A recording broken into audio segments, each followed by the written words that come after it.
আমি কেতিয়াবা ল'ৰা ছোৱালী পঢ়াবলৈ বহুতে দেখোঁ যে এখন পেজত কেইবাটাও যদি শব্দ আছে বা কিবা স্পেচিফিক চেণ্টেন্স এটা পঢ়াব খুজিছোঁ কিন্তু ফ'কাছ আৰু এটেনশ্যনটো সেই চেণ্টেন্সটোলৈ নিয়াব পৰা নাই বেলেগ ফালে চাই আছে বা শব্দটো বিচাৰি আছে বা ক'ত পঢ়াই আছোঁ ধৰিব পৰা নাই সহজ বুদ্ধি এটা আমি এখন কাগজত সৰুকৈ এটা ফাঁক কৰি লৈ খিৰিকী এখন বনাই পেলাই পঢ়াব পাৰোঁ তাৰে এটা ভিডিঅ' দিছোঁ চাব খুব সহজ বুদ্ধি কামত লগাব পাৰিব আৰু ষ্টুডেণ্টটোৱে পঢ়োঁতেও বহুত সহজ পায়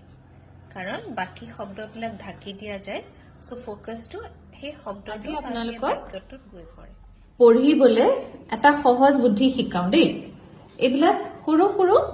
পঢ়াৰ উইণ্ড' বুলি কয় কিহত ব্যৱহাৰ কৰোঁ চাব এনেকুৱাকৈ যেতিয়া বহুত আখৰ থাকে এখন পেজত তেতিয়া কেতিয়াবা ল'ৰা ছোৱালীবিলাকৰ অসুবিধা হয়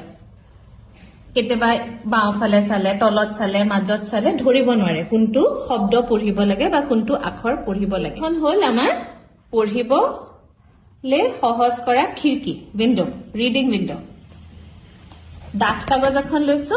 আৰু এই এটা সৰু ফাঁক কাটি দিছো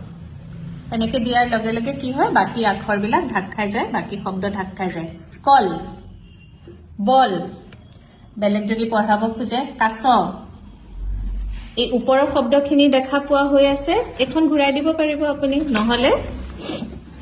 বেলেগ এখন কাগজেদি ঢাকি দিব বাকী শব্দকেইটা সহজ হয় তেতিয়া পঢ়িবলৈ এতিয়া যদি বাক্য পঢ়িব লাগে খিৰিকীখন অকমান দীঘলীয়াকে কাটিব আহকচোন পঢ়ো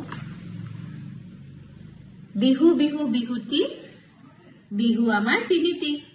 বহাগ বিহু ৰঙালী কাতি বিহু কঙালী মাঘ বিহু ভোগালী দেখিছেনে বাকীখিনি ঢাক খাই যায় আৰু দৰকাৰ হলে বাকী আখৰখিনিও যদি ঢাকিব খুজিছে বেলেগ এখন কাগজ লগতে লৈ ল'ব খুব সহজ বুদ্ধি নহয়নে ঘৰত চেষ্টা কৰিব